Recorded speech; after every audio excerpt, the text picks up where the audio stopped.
7 தோசை எல்லா சத்தும் நிறைஞ்ச ஒரு 7 தோசை சொல்லுங்கம்மா. எல்லாருக்குமே காலையில எந்திரிச்சோடனே என்ன டிஃபன் செய்யலாம், ஒரு தோசை சாப்பிட்டா ஃப்ரீயா இருக்கும். அதுவும் கிட்ஸுக்குமே வந்து பார்த்தோம்னா அந்த தோசை அப்படின்னு சொல்றது ரொம்ப பிடிக்கும். ஆமா. நம்ம இப்போ நார்மலா தோசை நம்ம இட்லி மாவு செய்யறோம், கடையில வாங்கிட்டு வந்ததா இப்ப நிறைய பேர் செய்யறாங்க. ஆமா. ஆனா வீட்லயே ஒரு 10 மினிட்ஸ்ல நம்ம ரெடி பண்ணிடலாம். மேம் வந்து ஒரு 7 வகையான தோசை பிரோஜனமா நல்லா ஹெல்த்தியா நல்லா சொல்றாங்க. ஃபுல் வீடியோ பாருங்க. காலையில ஈஸியா நம்ம மிக்சியில கூட அரைச்சி தோசையா எடுத்துக்கலாம். ரொம்ப ஈஸியா நமக்கு டைஜஷன் ஆகும். சுகர் பேஷண்ட்ஸ்க்கு இது ரொம்ப ரொம்ப நல்லது. வணக்கம் மேம். வணக்கம் மேம், எப்படி இருக்கீங்க? நல்லா இருக்கேன் மேம், ரொம்ப நல்லா இருக்கேன், சந்தோஷமா இருக்கேன். சித்தர்களோட ஆசீர்வாதத்துலயும் உங்களோட இதுலயும் பிளெஸிங்ஸ்லயும் நல்லா இருக்கேன், சந்தோஷமா இருக்கேன். மேம் இப்போ நிறைய பேருக்கு வந்து புரோட்டீன் வேணும், கார்போஹைட்ரேட் வேணும், ஃபைபர் வேணும், ஹெர்ப்ஸ் வேணும். இதுக்கெல்லாம் வந்து ஒரு தோசைகள் இருக்குன்னு நான் கேள்விப்பட்டிருக்கேன். நீங்களும் அன்னைக்கு பேசும்போது சொன்னீங்க. அப்படி ஒரு 7 தோசை எல்லா சத்தும் நிறைஞ்ச ஒரு 7 தோசை சொல்லுங்க மேம்.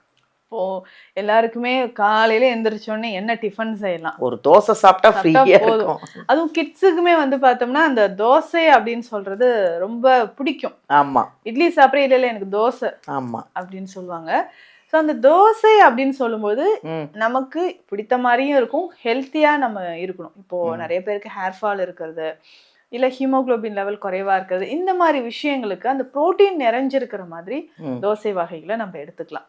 ஸோ அப்படி சொல்லும்போது முதல்ல நம்ம இப்போ நார்மலா தோசை நம்ம இட்லி மாவு செய்யறோம், கடையில வாங்கிட்டு வந்ததா இப்ப நிறைய பேர் செய்யறாங்க. ஆனா வீட்லயே ஒரு 10 மினிட்ஸ்ல நம்ம ரெடி பண்ணிடலாம்.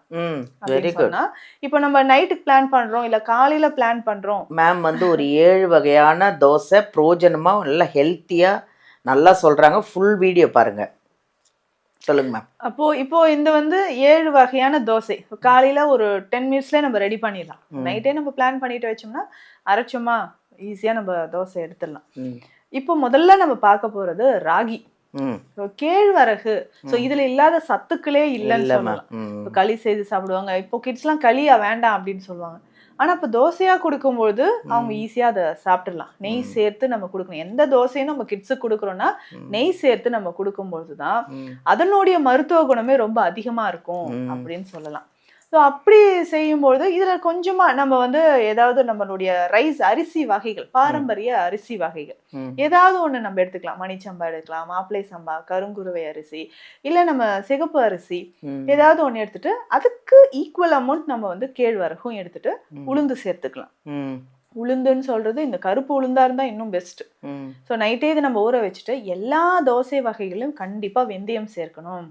ஸோ வெந்தயம் சேர்த்து இதை ஊற வச்சிட்டோம்னா காலையில ஈஸியா நம்ம மிக்சியில கூட அரைச்சி தோசையா எடுத்துக்கலாம். ரொம்ப ஈஸியா நமக்கு டைஜஷன் ஆகும். சுகர் பேஷண்ட்ஸ்க்கு இது ரொம்ப ரொம்ப நல்லது.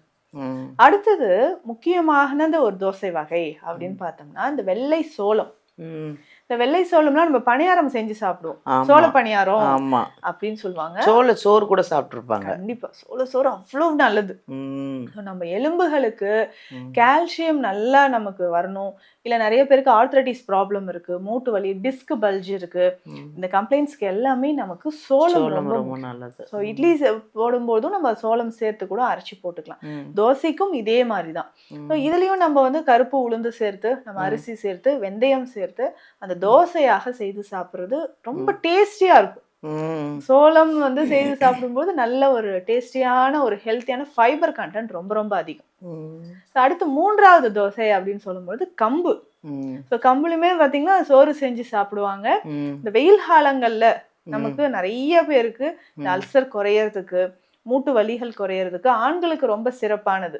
அந்த கம்பும் இதே மாதிரி அரிசியோடயோ வெந்தயம் சேர்த்தோ நம்ம செய்து சாப்பிடலாம். அவ்வளோ பெஸ்டான ஹெல்த்தியான ஒரு வழிமுறைன்னு சொல்லலாம். அடுத்து 4வது நம்ம என்ன சாப்பிடலாம் அப்படின்னு கேட்டீங்கன்னா இந்த பச்சை பயிறு. பச்சை பயிறுன்னு சொல்றது நல்ல உடலுக்கு குளிர்ச்சி தரக்கூடிய ஒரு விஷயம். அல்சர் பிரச்சனை இருக்கா, எனக்கு கான்ஸ்டிபேஷன் இருக்கா, கவலையே வேண்டாம். நமக்கு வந்து இந்த பச்சை பயிறு அவ்வளவு பெஸ்டானது. பச்சை பயிறு சுண்டல் சாப்பிடுவாங்க ஒரு சிலர். பச்சை பயிறு இதுல நிறைய பேருக்கு வாயு தொல்லை இருக்கா, பச்சை பயிறு தான் சிறந்தது. இந்த துவரம் பருப்புலாம் சாப்பிட்டா நமக்கு வாயு தொல்லை வந்துடும். ஆனா பச்சை பயிறு இல்ல அதுக்குள்ள இருக்கக்கூடிய அந்த தோல் எடுத்து அந்த பாசி பருப்புன்னு சொல்றோம் இல்லைங்களா, இது சாப்பிடும்போது நிறைய பேருக்கு இந்த வாயு தொல்லை வராது. அப்போ நம்ம வந்து இந்த பச்சை பயிரோட கருப்பு உளுந்தும் நம்ம சிவப்பு அரிசியும் சேர்த்து தோசையாக சாப்பிட்றது ரொம்ப சிறப்பு வாய்ந்தது அப்படின்னு சொல்றோம். அடுத்து 5வது முக்கியமானது அப்படின்னு பார்த்தோம்னா எல்லாருக்குமே பிடிச்சது, மூட்டு வலி இருக்கிறவங்க இதை சாப்பிடலாம், நமக்கு நரம்பு சம்பந்தப்பட்ட பிரச்சனை இருக்குன்னா இதை சாப்பிட்டுக்கலாம். அதுதான் முடக்கத்தான். முடக்கு அறுத்தான் பேர்லயே இருக்கு, முடக்கு வாதம் அப்படின்னு சொல்றோம். வாதம் சம்பந்தப்பட்ட நிறைய நோய்களை குணமாக்குவதற்கு இந்த முடக்கத்தான் பயன்படுது. முடக்கத்தான் தோசையாக நம்ம செய்து சாப்பிடலாம். முடக்கத்தான் தோசை இந்த மூலிகையை தனியா வாங்கிட்டு வந்து இதை மட்டும் ஃபர்ஸ்ட் அரைச்சிடணும். அதுக்கப்புறம் நம்ம நார்மல் இட்லி தோசை மாவு இருந்தாலும் அதுல மிக்ஸ் பண்ணிக்கலாம். ஸோ இந்த முடக்கத்தான் அப்படின்னு சொல்லும்போது ஹேர் ஆயிலையும் இது யூஸ் பண்ணுவாங்க. நிறைய பேருக்கு இந்த சீக்ரெட் தெரியாது. ஸோ ஹேர் ஆயில் செய்யும் போது நம்ம முடக்கத்தான் சேர்த்து செஞ்சாலும் அது நல்ல ஒரு வலிமை தரக்கூடியது. அப்போ மூட்டு வலி இருக்கா, பிரச்சனையே வேண்டாம், முடக்கத்தான் கீரையை நம்ம தோசையாக நம்ம ரெடி பண்ணி சாப்பிட்டுக்கலாம். அடுத்து 6வது முக்கியமான ஒரு தோசை, வெயிட் லாஸ் பண்ணணும் அப்படின்னு நினைக்கிறவங்களுக்கு கொள்ளு. கொள்ளு வந்து ரொம்ப ரொம்ப ஹெல்த்தியான ஒரு ஃபுட். நம்ம உடல்ல இருக்கக்கூடிய அந்த பேட் கொலஸ்ட்ரால் உங்களுக்கு குறையணும். கொள்ளுல தோசை செய்யலாமா? கொள்ளுல தோசை செய்யலாம்.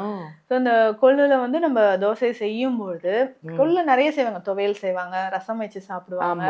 ஸோ இந்த கொள்ளுல நம்ம தோசை செய்து சாப்பிடும்போது ரொம்ப ரொம்ப ஹெல்த்தியா இருக்கும். அதுவும் நெய் சேர்த்து குழந்தைகளுக்கு கொடுக்கும்போது நல்லா டைஜஷன் ஆகும். அடிக்கடி இந்த சுவாச பிரச்சனைகள் வருது, நுரையீரல் சம்பந்தப்பட்ட பிரச்சனையா எனக்கு சுவாச பிரச்சனைகள் வருதுன்னா அது சரியாகிறதுக்கு உங்களுக்கு கொள்ளு ரொம்ப சிறந்தது. இதே மாதிரி கொள்ளும் ஊற வச்சு அரைத்து நம்ம தோசையாக எடுத்துக்கலாம். அதுலயும் இதுல கருப்பு உளுந்து சேருது பாத்தீங்களா, ரொம்ப ரொம்ப சிறப்பு வாய்ந்தது அப்படின்னு சொல்லலாம். அடுத்ததாக 7வது முக்கியமான தோசை நவதானியம். இந்த நவதானியங்களும் ஒன்றாக சேர்த்து நம்ம தோசையாக எடுத்துக்கலாம். இதுல வந்து நல்ல கருப்பு கொண்ட கடலை சேர்க்கிறது ரொம்ப முக்கியம். இதுல எல்லா தானியங்களும் நம்ம சேர்த்துக்கிறோம். அதே அளவுக்கு நம்ம வந்து உளுந்தும் அரிசியும் வெந்தயமும் சேர்த்து தோசையாக எடுக்கிறோம். இது எடுக்கும்போது என்ன ஆகும்னா, இன்னைக்கு நிறைய பேருக்கு இந்த புரோட்டீன் டிஃபிஷியன்சி, கால்சியம் டிஃபிஷியன்சி இருக்கு, விட்டமின் டி குறைபாடு, இது சரியாகிறதுக்கு இந்த நவதானியங்களும் சேர்த்து நம்ம தோசையாக எடுத்துக்கலாம். இப்போ இதுல என்ன ஒரு விசேஷம்னா, இதையே நம்ம இட்லியாகவும் செஞ்சு சாப்பிடலாம். இல்ல இப்ப நம்ம சொன்ன தோசை வகைகள் எல்லாமே இதுல சேர்க்கக்கூடிய அந்த பொருட்கள் எல்லாமே வறுத்து பொடியாகவும் நம்ம அரைச்சிக்கலாம், இட்லி பொடியாகவும் பயன்படுத்தலாம். அப்போ எல்லாமே சத்து நிறைந்த பொருட்களை நம்ம எந்த வடிவில் எடுக்கிறோம்ன்றதுதான் முக்கியம்.